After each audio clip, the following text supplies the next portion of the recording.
Good morning friends. Crack UPSC exam YouTube channel में आप सभी का हार्दिक स्वागत है। तो आज के इस वीडियो में हम लोग देखने वाले हैं 23 मई 2021 से रिलेटेड जितने भी करंट अफेयर्स के क्वेश्चंस हैं और उनसे रिलेटेड जो भी टॉपिक्स हैं उनके बारे में। तो आज के इस वीडियो में हमने एज़ यूजुअल क्वेश्चंस लिए हैं और जो टॉपिक्स उठाए हैं वो हमने उठाए हैं the Hindu, PIB, Indian express, financial express और जागरण जैसे जो हमारे प्रमुख न्यूज़पेपर्स हैं उसमें से। तो इस वीडियो में दिखाए जाने वाले जो भी करंट अफेयर्स हैं मैं जो आपको बताने वाला हूँ वो आने वाली गवर्नमेंट एग्ज़ाम है उसके लिए काफ़ी इंपॉर्टेंट रोल हो सकता है कि इसमें से काफ़ी सारे क्वेश्चंस पूछे जा सकते हैं। और साथ ही साथ अभी हाल ही में देश विदेश में क्या हो रहा है क्या नहीं हो रहा है और आपका जनरल नॉलेज बढ़ाने के लिए भी ये वीडियो काफ़ी फ़ायदेकारक हो सकती है। तो चलिए वीडियो में आगे बढ़ते हैं। तो हमारा पहला क्वेश्चन आता है कि हाल ही में कौन से दिन यानी कि कौन सी तारीख को राष्ट्रीय आतंकवादी विरोधी दिवस मनाया गया था। तो इसका उत्तर आता है ए 21 मई को।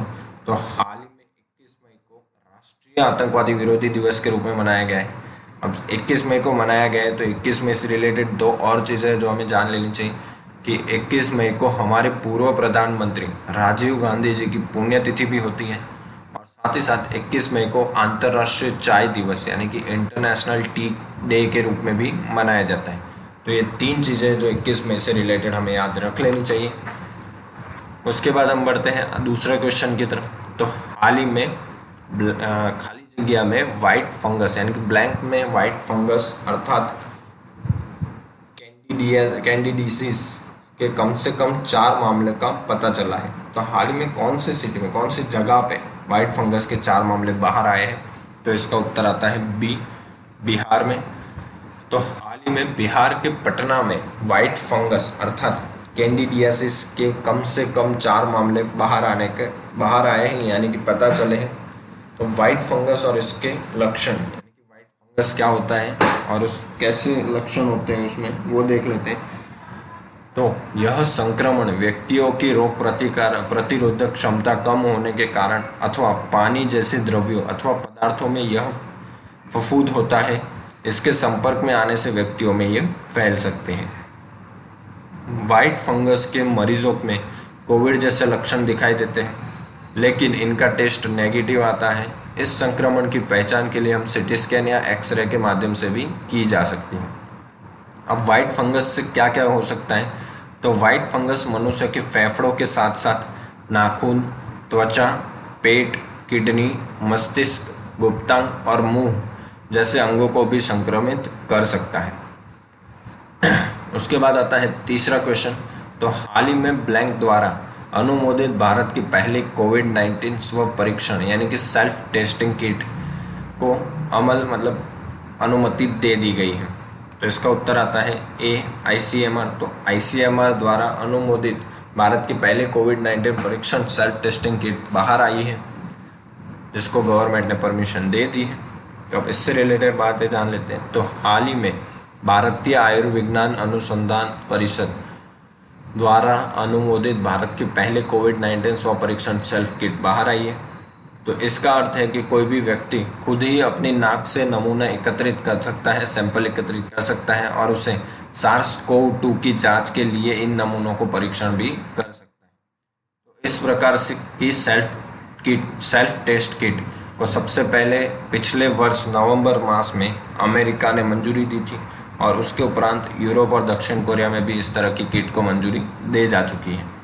अब कोविड सेल्फ किट के बारे में जान लेते हैं। तो कोविड सेल्फ को माई लैब डिस्कवरी सॉल्यूशन नामक पुणे स्थित एक मॉलिक्यूलर कंपनी द्वारा विकसित किया गया है। इसमें रैपिड एंटीजन टेस्ट का उपयोग किया जाता है कि जिसमें वायरस की जांच करने के लिए नाक से लिए गए नमूनों को परीक्षण किया जाता है और यह 15 मिनट के भीतर परिणाम भी बता देता है। तो इस परीक्षण में मुश्किल 2 मिनट का समय लग सकता है। अब सेल्फ टेस्टिंग किट के लॉन्च होने से क्या फ़ायदा हो सकता है। तो इसके लॉन्च होने से कोविड-19 प्रबंधन में क्रांतिकारी परिवर्तन होने की संभावना देखी जा सकती है। जैसे कि वर्तमान में कई राज्य संक्रमण के दूसरे दौर से गुजर रहे हैं कि जिससे डायग्नोस्टिक लेबोरेटरीज पर दबाव बना हुआ है। अब कोविड-19 परीक्षण के लिए सर्वोत्कृष्ट मानक समझे जाने वाले RT-PCR परीक्षण का परिणाम आने में 3-4 दिन जैसे लग जाते हैं, और जिससे अस्पताल में भर्ती होने और उपचार शुरू करने में भी देरी हो सकती है। तो स्वब परीक्षण किट भारत में कोविड-19 प्रबंधन के लिए संभावित रूप से गेम चेंजर साबित हो सकती हैं, क्योंकि ये किट्स प्रयोगशालाओं के सामने लगने वाली लंबी लाइन और लंबी कतारों को कम कर सकती हैं। परीक्षण व्यय में भी कमी हो सकती है। घर घर जाके नमूना संग्रह करने में जाने वाले जनबल पर पड़ने वाले भार में भी कमी ला सकती है। इसके साथ ही स्व परीक्षण किट के माध्यम से 15 मिनट के अंदर अंदर त्वरित परिणाम मिल सकता है कि जिसकी मदद से संक्रमित व्यक्ति को तत्काल आइसोलेशन में रखकर उसका उपचार शुरू किया जा सकता है। अब इस परीक्षण किट की कीमत 250 रुपये है, जबकि RT-PCR परीक्षण की लागत कीमत 400 रुपये से 1500 रुपये के बीच में होती है। विभिन्न राज्यों में प्रयोगशाला में किए जाने वाले रैपिड एंटीजन प्रयोग परीक्षण की लागत भी 300 रुपये से 900 रुपये तक की होती है। उसके बाद आता है चौथा क्वेश्चन। तो हाल ही में एंटार्क्टिका में एक ग्लेशियर की पिघलने की शुरुआत हुई है, तो उसका नाम क्या है? तो उसका नाम है A76। तो हाल ही में आइसबर्ग A76 एंटार्क्टिका में रॉन आइस शेल्फ के पश्चिमी भाग से टूटकर वेडेल सागर में तैर रहा है। अब उपग्रहों और विमानों द्वारा की गई माप के अनुसार यह दुनिया का सबसे बड़ा हिमशैल है। यह आकार में लगभग 170 किलोमीटर यानी कि 105 मील लंबा और 25 किलोमीटर यानी कि 15 मील चौड़ा है। अब इससे संबंधित चिंताएं इसके पिघलने से, तो आर्कटिक में बर्फ की चादर शेष ग्रह की तुलना में तेजी से गर्म हो रही है, जिसकी वजह से हिम तथा हिमावरण पिघल रहे हैं, और साथ ही साथ हिमनदियों ग्लेशियर विशेषकर वेडेल सागर के आसपास का निवर्तन हो रहा है। तो ग्लेशियरों का निवर्तन यानी कि रिट्रीट होना अर्थात पीछे हटने के साथ ही सतह से हिमखंड टूटने लगते हैं और नज़दीकी सागर में तैरते हुए अथवा किसी स्थलीय क्षेत्र से टकराकर बिखर जाते हैं। उसके उपरांत अगला क्वेश्चन है कि वैश्विक स्तर पर हाल ही में वन्य जीवन संस्थाओं द्वारा कौन सा प्रोजेक्ट शुरू किया गया है? तो इसका उत्तर है डी, बिग 5। तो हाल ही में वैश्विक स्तर पर वन्य जीवी संस्थाओं द्वारा बिग 5 करके एक प्रोजेक्ट शुरू किया गया है। तो यह विश्व के 250 से अधिक वन्यजीवी फोटोग्राफरों, संरक्षणवादियों और वन्यजीवी धर्मार्थ संस्थाओं द्वारा शुरू की गई एक अंतर्राष्ट्रीय पहल है। इसे ब्रिटिश फोटोग्राफर ग्रेम ग्रीन द्वारा तैयार किया गया है। इसका उद्देश्य विश्व के वन्य जीवों के समक्ष आने वाले संकटों जैसे कि इनको आवासों को नष्ट करना, मानव वन्यजीवी संघर्ष, अवैध शिकार, अवैध वन्यजीवी व्यापार और जलवायु परिवर्तन आदि के बारे में जागरूकता बढ़ाता है। अप्रैल 2020 में लॉन्च हुई इस परियोजना के तहत वन्यजीवी प्रेमियों के 50,000 से अधिक वोट हासिल करने वाले जानवरों को सूचीबद्ध किया जाएगा। अब इसके चर्चा में रहने का कारण क्या है? तो इसके चर्चा में रहने का कारण है कि इस परियोजना के तहत 5 जानवरों हाथी, ध्रुवीय भालू, गोरिल्ला, बाघ और शेर को फायरिंग के बजाय फ्रेमिंग के लिए नामित किया गया है। यह भी 5 बड़े जानवरों कीस्टोन आधिकारिक प्रजातियां हैं जो अपने आवासों, जैव विविधता वाले पारिस्थितिक तंत्रों और मनुष्य सहित अन्य प्रजातियों के अस्तित्व के लिए प्रकृति संतुलन हेतु काफ़ी आवश्यक है। उसके अगला क्वेश्चन देखते हैं। तो हाल ही में इंडोनेशियन दुर्लभ पौधा देखा गया है, तो उसका नाम क्या है? तो इसका नाम है कॉपर्स फ्लावर। तो हाल ही में इसका कॉपर्स फ्लावर को इंडोनेशियन दुर्लभ पौधा यानी कि कॉपर्स फ्लावर देखा गया है। तो इसका वैज्ञानिक नाम देखते हैं। तो इसका वैज्ञानिक नाम है अर्मोफोफ्रेल्स टाइटेनियम। यह अति दुर्लभ पौधा हर 7 से 10 सालों में केवल एक बार खिलता है। इस फूल को दुनिया के सबसे बड़े फूलों में से एक माना जाता है। हालांकि यह पौधा स्थानिक रूप से इंडोनेशिया में खिलता है, किंतु इसके पौध को सालों से पूर्व विश्व के चिड़ियाघरों, वनस्पति उद्यानों और ग्रीन हाउसों में भी उगाया जाता है। एक औसत कॉपर्स फ्लावर सव फूल का जीवन काल लगभग से 3-4 दशक का होता है। यह फूल सड़ते हुए मांस या सड़ते हुए शव के समान तीखी बदबू के लिए जाना जाता है। इसे अंतर्राष्ट्रीय प्रकृति संरक्षण संघ यानी कि international union for conservation of nature द्वारा 2018 में लुप्त प्राय पौधे के रूप में सूचीबद्ध भी किया गया है। अब ये इंडोनेशिया में पाया जाता है, तो इंडोनेशिया के लिए बारे में जान लेते हैं कि इंडोनेशिया की राजधानी क्या है। जकार्ता।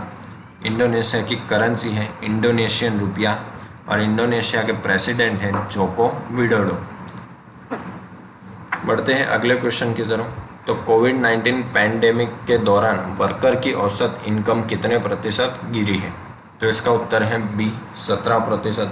तो कोविड-19 पैंडेमिक के दौरान वर्कर की औसतन इनकम 17% तक गिरी है। तो अब इससे रिलेटेड बातें जान लेते हैं। तो हाल ही में स्टेट ऑफ वर्किंग इंडिया 2021 के रिपोर्ट के अनुसार हाल की परिस्थिति में वर्कर की इनकम 17% गिरी हुई है। रूरल एरिया में गरीबी 15% बढ़ी है, जबकि अर्बन एरिया में यानी कि सिटी एरिया में 20% बढ़ी है। यह report centre for sustainable employment के द्वारा जारी की गई है। तब यह रिपोर्ट जारी की है सेंटर फॉर सस्टेनेबल एम्प्लॉयमेंट ने। तो इसके बारे में जान लेते हैं। तो इसका मुख्यालय स्थित है बेंगलुरु कर्नाटक में और इसके चेयरमैन है अमित भोसले। हमारा अगला क्वेश्चन है, हाल ही में किस देश ने सिंथेटिक कैननबिनॉट्स पर प्रतिबंध लगाया है? तो इसका उत्तर है सी चाइना। तो हाल ही में चीन ने सिंथेटिक कैननबिनॉट्स पर प्रतिबंध लगाया है, आग दिया है और यह ऐसा करने वाला पहला देश बन गया है। तो यह ड्रग ट्रैफिकिंग कम करने के लिए किया गया माना जाता है। अब चाइना ने ये किया है, तो चाइना से रिलेटेड बातें जान लेते हैं। तो चाइना की राजधानी है बीजिंग, चाइना की करेंसी है रेनमिनबी और चाइना के प्रेसिडेंट है जी जिनपिंग। अब बढ़ते हैं हमारे आज के वीडियो के फैक्ट्स की तरफ। तो आज के वीडियो में फैक्ट्स हैं कि कोविड-19 महामारी की दूसरी लहर ने देश के स्वास्थ्य ढांचे की बेहद खराब स्थिति को उजागर कर दिया है। अब भारत की स्वास्थ्य अवसंरचना की वर्तमान स्थिति विश्व बैंक आंकड़े के अनुसार देखें तो वर्ष 2017 में भारत में प्रति 1 लाख की आबादी पर 85.7% चिकित्सक थे यानी कि डॉक्टर थे, जबकि इसी वर्ष समान आबादी पर चिकित्सकों यानी कि डॉक्टर की संख्या पाकिस्तान में 98, श्रीलंका में 100 तथा जापान में 241 थी। भारत में प्रति 1 लाख की आबादी पर 53 बिस्तर यानी कि 53 बेड्स अवेलेबल थे, जबकि यह संख्या पाकिस्तान में 63, बांग्लादेश में 79.5 और श्रीलंका में 415 और जापान में 1298 भी थी। भारत में प्रति 1 लाख की आबादी पर दाइयों यानी कि नर्सों की संख्या 172.7 थी, जबकि इनकी संख्या श्रीलंका में 220, बांग्लादेश में 40, पाकिस्तान में 70 और जापान में 1220 थी। विश्व के सभी देशों की तुलना में भारत में स्वास्थ्य व्यय पर सर्वाधिक जेब से खर्च होता है। भारत में कुल स्वास्थ्य व्यय का 62% जेब से खर्च होता है। अब इसके तर्क और कारण भी देख लेते हैं। तो निम्न सार्वजनिक स्वास्थ्य व्यय वर्ष 2013-14 में सकल घरेलू उत्पादन का 1% तथा वर्ष 2017-18 में जीडीपी का मात्र 1.28%। केंद्र सरकार, सभी राज्यों और केंद्र शासित प्रदेशों द्वारा स्वास्थ्य सेवा पर किया गया खर्च है। और सार्वजनिक स्वास्थ्य प्रबंधन में केंद्र सरकार की प्रमुख भूमिका है, क्योंकि तकनीकी विशेषज्ञता वाली सभी प्रमुख संस्था एक केंद्रीय नियंत्रण में है और राज्यों में राष्ट्रीय रोग नियंत्रण केंद्र या भारतीय चिकित्सा अनुसंधान परिषद जैसे विशेषज्ञ नियामकों की भी काफ़ी कमी है। तो यह दो मुख्य कारण और तर्क कह सकते हैं कि जिसकी वजह से हमारा स्वास्थ्य का ढांचा है वो काफ़ी ख़राब स्थिति में है और जो कोविड-19 की सिचुएशन में काफ़ी बाहर दिख रहा है। तो गाइस आज के वीडियो में इतना ही। अगर आपको ये वीडियो अच्छा लगा हो तो वीडियो को लाइक करना भूलना मत। अपने दोस्तों के फ्रेंड्स के साथ ये वीडियो शेयर कर दीजिएगा और अगर आप हमारे चैनल पर नए हैं तो नीचे दिए गए सब्सक्राइब बटन पर सब्सक्राइब कर दीजिए। मिलते हैं अगले वीडियो के लिए, तब तक के लिए थैंक यू सो मच।